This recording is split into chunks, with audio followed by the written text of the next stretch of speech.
नमस्कार सभी को नमस्कार। मोस्ट वेलकम है आपके अपने प्लेटफॉर्म डी ट्यूशन में। चलिए आज की क्लास शुरू करते हैं। चैप्टर नंबर 5 साझेदार का प्रवेश। क्वेश्चन नंबर 1, नए साझेदार द्वारा ख्याति की राशि नगद लाने को क्या कहा जाता है?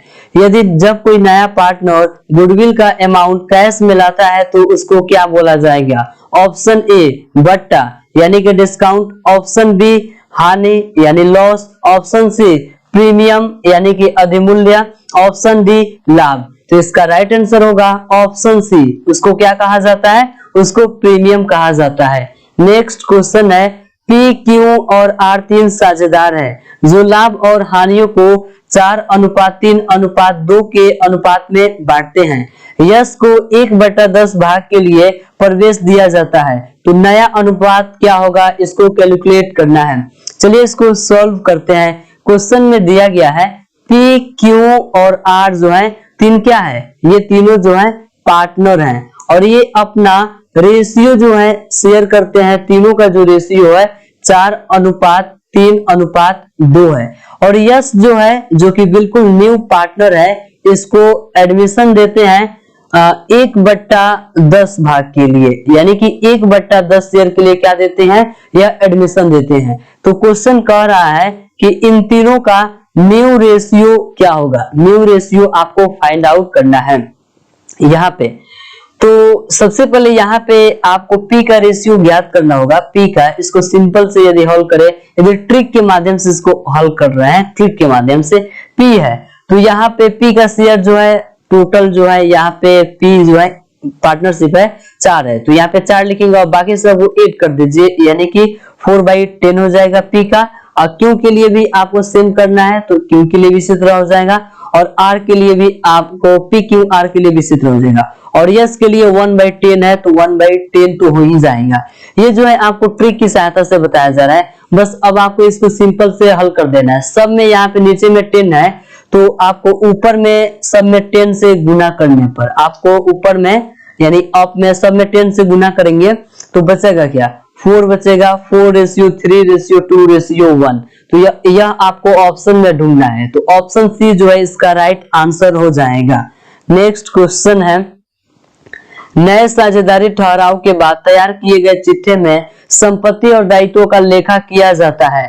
मौलिक मूल्य पर, पुनर्मूल्यांकन मूल्य पर, वसूली मूल्य पर या फिर चालू लागत पर। तो इसका राइट आंसर है ऑप्शन बी, पुनर्मूल्यांकन मूल्य पर। नेक्स्ट क्वेश्चन है, कौन सी संपत्ति एक नए साझेदार के प्रवेश के समय पर अनिवार्यता पुनः मूल्यांकित किया जाता है? यानी कि जब कोई पार्टनर एडमिशन लेगा तो उस समय जो है यदि वैसा कौन सा एसेट है यानी कि संपत्ति है जो पहले से मौजूद होगा, उसको अनिवार्य रूप से यानी कि बिल्कुल कंपलसरी है उसका वैल्यूएशन करना। ऑप्शन गुडविल है, ऑप्शन बी इन्वेस्टमेंट है, अस्थायी संपत्ति या फिर शेयर है। तो इसका राइट आंसर हो जाएगा ऑप्शन ए।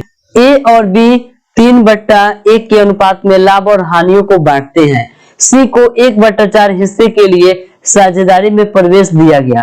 अब ए और बी का क्या निकालना है? सेक्रीफाइस रेशियो निकालना है। तो यहाँ पे हम इसे सॉल्व करेंगे, ठीक है। यहाँ पे हम लिखेंगे माना सी का लाभ, सी का जो प्रॉफिट है यानी कि लाभ है वह 1 है तो इसका हिस्सा कितना हो जाएगा? सी का जो टोटल होगा तो 1 - 1/4 हो जाएगा। तो इसे सॉल्व करेंगे तो 3/4 आएगा, ठीक है। अब ए का यहाँ पे आपको निकालना है, ए का निकालना है तो क्या करेंगे? ए का यहाँ पे दिया गया है 3 है, 3 लिखेंगे और बट्टा इसको ऐड करेंगे 3 और 1 को तो 4 हो जाएगा, ठीक है।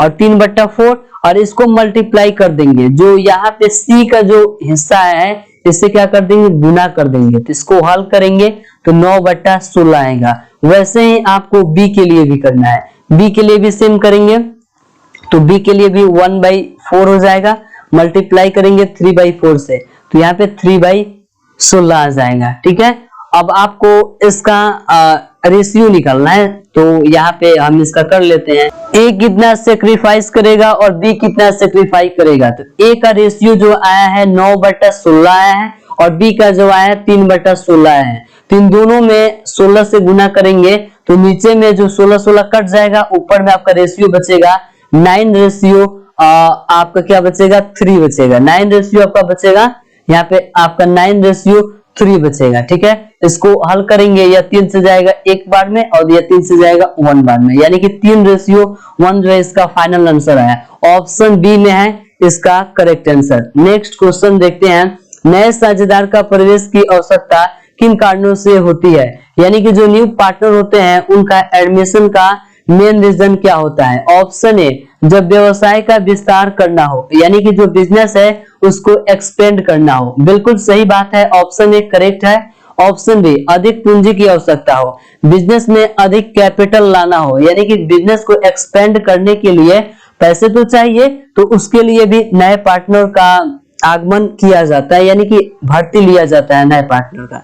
तीसरा है व्यवसाय के संचालन एवं प्रबंध हेतु, बिजनेस जो है उसको काफी अच्छे से ऑपरेट हो और मैनेजमेंट भी काफी बढ़िया हो। तो इन तीनों रीजन जो है बिल्कुल सही है, तो इसका करेक्ट आंसर हो जाएगा ऑप्शन डी, इनमें से सभी। नेक्स्ट क्वेश्चन है, साझेदार के प्रवेश के कारण डैश का अंत हो जाता है, यानी कि जब नया पार्टनर का एंट्री होता है तो इनमें से किसका जो है बिल्कुल एंड हो जाता है, समाप्त हो जाता है। नई साझेदारी, पुरानी साझेदारी, विशेष साझेदारी, सामान्य साझेदारी, यानी पूछ रहा है अंत किसका हो जाता है।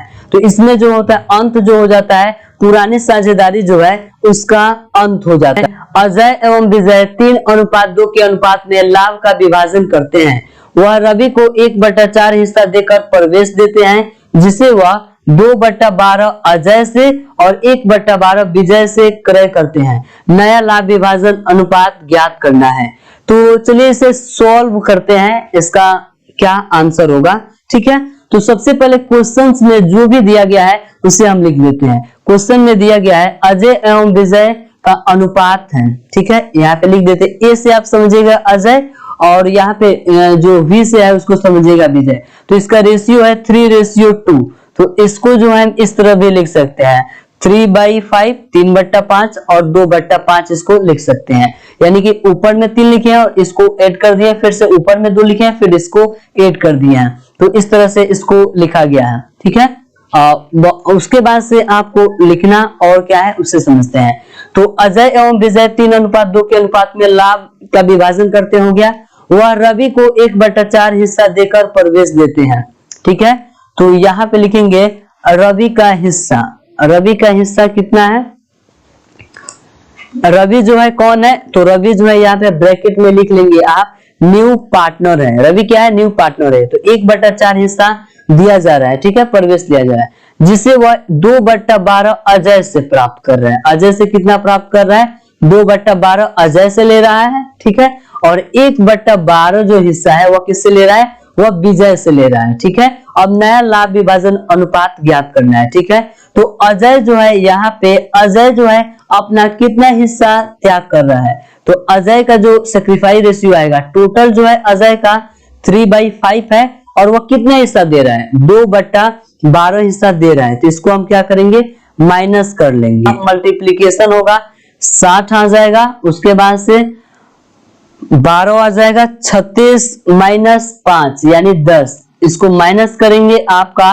26/16 होगा, 26 बटा आपका 60 हो जाएगा। उसी तरह से आपका यहाँ पे विजय का करना है, किसका करना है, आपको विजय का त्याग अनुपात निकालना है, विजय का सेक्रीफाइस रेशियो। सेम उसी तरह प्रोसेस है, 2/5 माइनस जो है अब विजय का कितना है, 1/12 है। सिंपल से इसको हल कर लेंगे, 60 प्राप्त होगा। तो यहाँ पे अजय का त्याग है और विजय का त्याग है। ठीक है, उसके बाद से अब रवि का भी हिस्सा है, तो रवि का जो हिस्सा है यहाँ पे आपको क्वेश्चन में दिया गया है 1/4 रवि का हिस्सा ही है। तो नया लाभ विभाजन अनुपात क्या होगा, तो नया लाभ विभाजन अनुपात जो है अजय लिखेंगे, उसके बाद से अजय के जस्ट बाद से आपको यहाँ पे विजय का हिस्सा लिखना है। यहाँ पे विजय का हिस्सा हम लिखेंगे, भी लिखेंगे, उसके बाद से आपको रवि का लिखना है। ठीक है, तो अजय का हिस्सा कितना है, अजय का हिस्सा यहाँ पे आया है 26/60 आया है, अनुपात लिखेंगे। विजय का है 19/60 आया है, और उसके बाद से रवि का लिखेंगे तो क्वेश्चन में दिया गया है 1/4 लिखा गया है, ठीक है। तो नीचे का सबको बैलेंस कर लेंगे, तो 26/60 है, इसमें भी 60 से गुना करेंगे। रेशियो लिखेंगे 19/60 है, इसमें भी 60 से गुना करेंगे। रेशियो लिखेंगे और 1/4 है, इसमें भी 60 से गुना करेंगे। 60 कट जाएगा तो पहला 26 आएगा, यानी इसमें भी आंसर है, इसमें भी आंसर है, ठीक है। और दूसरा डी आएगा, दूसरा 19 आएगा, तो इसमें बी में भी है, बी में भी है। और तीसरा में है 4 से 60 में गुना करेंगे तो यहाँ पे 15 आएगा, तो यानी कि ऑप्शन डी जो है इसका करेक्ट आंसर हो जाए। ख्याति का लेखांकन व्यवहार किस मानक के अनुसार किया जाता है? इसका राइट आंसर होगा ऑप्शन सी, एएस यानी कि अकाउंटिंग स्टैंडर्ड 26 में किया जाता है। नेक्स्ट क्वेश्चन है, नए साझेदार के द्वारा ख्याति को राशि नगद लाने को क्या कहते हैं? यह क्वेश्चन 1 में भी आया था, उसको क्या कहते हैं? प्रीमियम कहते हैं, यानी कि अधिमूल्य। पुनर्मूल्यांकन खाता में नाम पक्ष का आधिक्य है, तो इसका राइट आंसर हो जाएगा ऑप्शन ए, लाभ कहलाता है।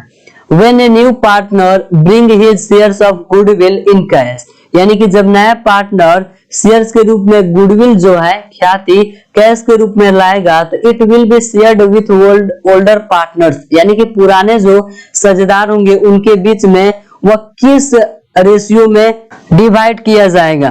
तो ऑप्शन ए बिल्कुल करेक्ट है। In the case of admission of a partner in the entry for unrecorded investment will be, तो इसका राइट आंसर हो जाएगा option C, debit investment account, यानी कि इन्वेस्टमेंट अकाउंट डेबिट और रिवैल्यूएशन अकाउंट आपका क्रेडिट हो जाएगा। नेक्स्ट क्वेश्चन है, सेक्रीफाइस रेशियो का फॉर्मूला बताना है। तो आई होप कि आपको याद होगा, old ratio minus new ratio होता है इसका फॉर्मूला। गेनिंग रेशियो का होता है new ratio minus old ratio, option B correct है। Sacrifice ratio is used to distribute dash in case of admission of a partner, तो इसका राइट आंसर हो जाएगा ऑप्शन बी, ऑप्शन बी इसका right answer हो जाएगा। पुनर्मूल्यांकन खाता का शेष पुराने साझेदारों के पूंजी खाते में हस्तांतरित किया जाता है, तो किस अनुपात में ट्रांसफर किया जाता है? तो इसका राइट आंसर हो जाएगा ऑप्शन ए, पुराने लाभ विभाजन अनुपात में ट्रांसफर किया जाता है, यानी कि रिवैल्यूएशन अकाउंट का जो शेष बचता है उसको पुराने लाभ विभाजन अनुपात में ट्रांसफर किया जाता है। नेक्स्ट क्वेश्चन है, किसी नए साझेदार के प्रवेश पर संपत्ति में हुई वृद्धि को डेबिट किया जाएगा। जब कोई नया पार्टनर बिजनेस में एंट्री ले रहा है और जो एसेट्स है उसमें क्या हो जा रहा है? इंक्रीज हो जा रहा है, तो किसको डेबिट किया जाएगा? ओल्ड पार्टनर्स कैपिटल अकाउंट को डेबिट करेंगे, ऑप्शन बी बिल्कुल करेक्ट है।